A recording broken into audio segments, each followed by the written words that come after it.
ఆంధ్రప్రదేశ్లో పెట్టుబడులు పెట్టకుండా అడ్డుకుంటుంది ఎవరు? అసలు ఏంటి అడ్డంకులు ఆంధ్రప్రదేశ్లో పెట్టుబడులకి?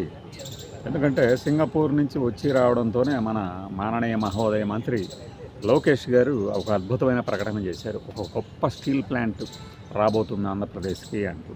ఆ తర్వాత టీసీఎస్ని సెప్టెంబర్లో పెట్టించబోతున్నాం అన్నారు. ఓకే, ఇప్పుడు టీసీఎస్ రాబోతుంది అని చెప్పి ఎన్ని నెలలైంది? ఏంటి అడ్డంకి వారికి? 99 పైసాకు కూడా ఇచ్చేశారు కదా. సో కేటాయింపు కూడా జరిగిపోయిన తర్వాత ఇంకా ఎందుకు అలా వేచి ఉండాల్సి వస్తుంది? మీరు ప్రపంచవ్యాప్తంగా గమనించిన పరిణామాలు చూసినప్పుడు దాన్ని అంగీకరించడానికేమో మీకు మనసు వస్తుంది. ఇది రిసెషన్ మోడ్లో ఉంది, అసలు ఎక్స్పాన్షన్ అనేది లేదు. పైగా పర్టికులర్గా టీసీఎస్ఏ 12,000 మంది ఉద్యోగులను తొలగించింది. 12,000 మంది ఉద్యోగులను తొలగించింది. దాని మీద పెద్ద రచ్చ అవుతూ నెట్టింట ఆ స్టాక్ కూడా 6% డౌన్ అయింది ఒకరోజు. అఫ్కోర్స్ స్టాక్ మార్కెట్లో ఒడిదుడుకులకు అనేవి ఈ పరిణామాలు సంబంధం లేదు. కానీ కేంద్ర ప్రభుత్వం కూడా ఒక నోటీస్ ఇచ్చింది టీసీఎస్కి, ఎలా తీసేస్తారు అన్నట్టు. అలాంటి టీసీఎస్ ఈ రోజున 10,000 సీటింగ్ కెపాసిటీతో ఒక డెవలప్మెంట్ సెంటర్ పెడుతుంది అన్నారు ఆ రోజున మీరు.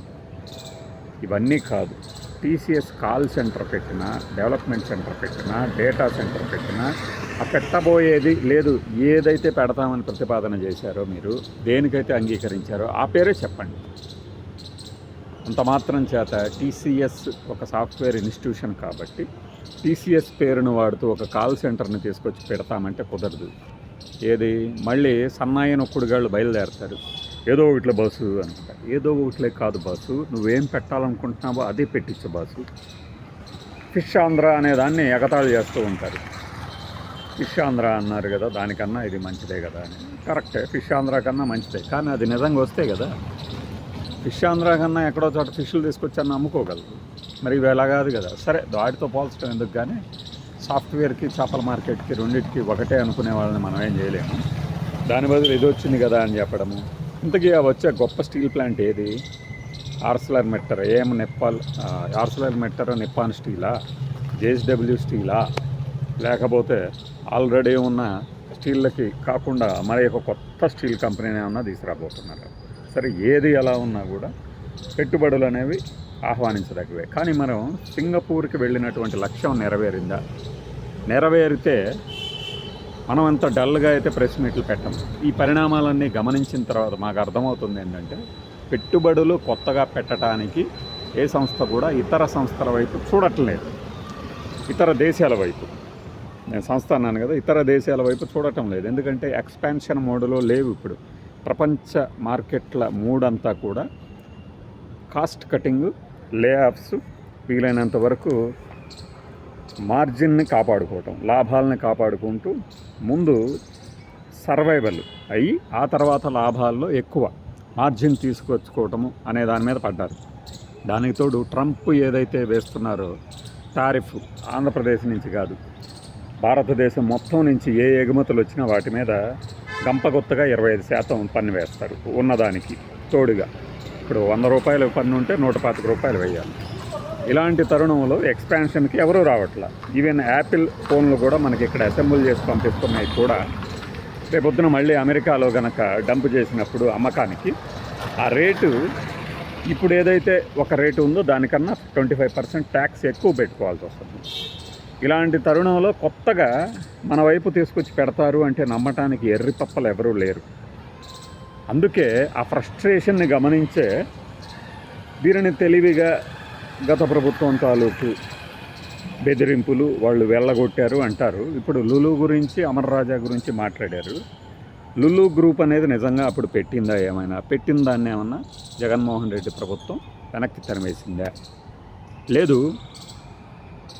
అమర్ రాజా గ్రూపు చిత్తూరులో ఏది వరదాయపాళెం వైపు ఉన్నటువంటి వరదాయపాళెమో ఏదో సంథింగ్ మర్చిపోయాను. ఆ ప్లాంట్ ఉందా, వెళ్ళిపోయిందా? తరిమేశారు అనే ఒక పదాన్ని వాడటంలో ఆంతర్యం ఏమిటి? బ్లూ స్టారు, డైనిక్ ఇలాంటి ఏసీ యూనిట్లు వచ్చాయి కదా జగన్మోహన్ రెడ్డి హయాంలో. మరి వాళ్ళు ఎలా వచ్చారు? ఈవెన్ కైనటిక్ మోటార్స్ వాళ్ళతో కూడా టర్మ్స్ జరిగినాయి. ఒప్పందాలు జరగలేదు, కానీ మాటలు సప్రదిప్పులు అయితే జరిగినాయి.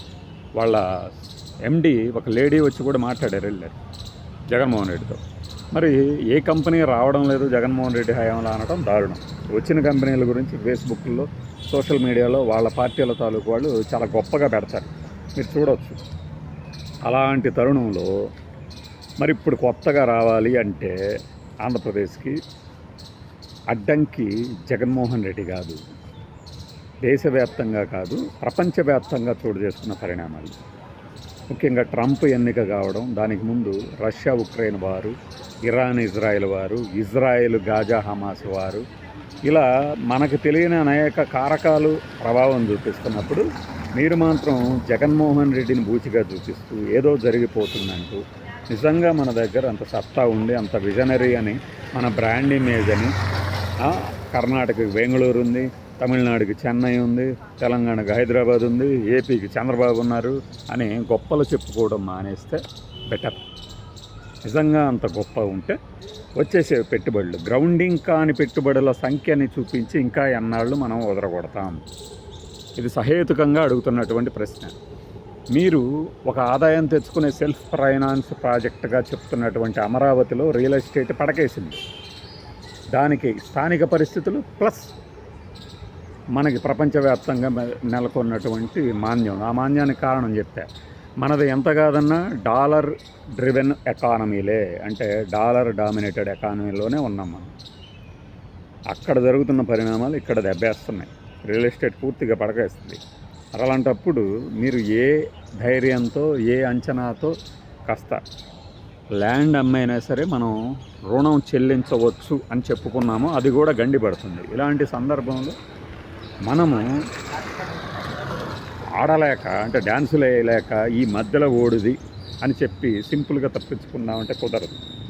నిజాలు వాస్తవాలని ప్రత్యేకించి చెప్పాలి. లేదనుకోండి, ఒక్క జగన్మోహన్ రెడ్డి కోసం ఇంత అభివృద్ధి ఆగిపోతుందా, ఇంత అన్యాయం జరుగుతుందా అని మనం పదే పదే ప్రతిరోజు వాయించినంత మాత్రాన మైకుల ముందు ఒరగదు, ఏమీ ఒరగదు. వాస్తవాలని చెప్తే కనీసం 50% మంది వాటిని నమ్ముతారు. లేదు మేము చెప్పేదే వాళ్ళు నమ్ముతున్నారని కూడా నమ్మించదలిచారా? ఈ ప్రకటనలు ఇలా వస్తూనే ఉంటాయి, లక్షల కోట్ల పెట్టుబడుల ప్రకటనలు, నిందారోపణలు. బై.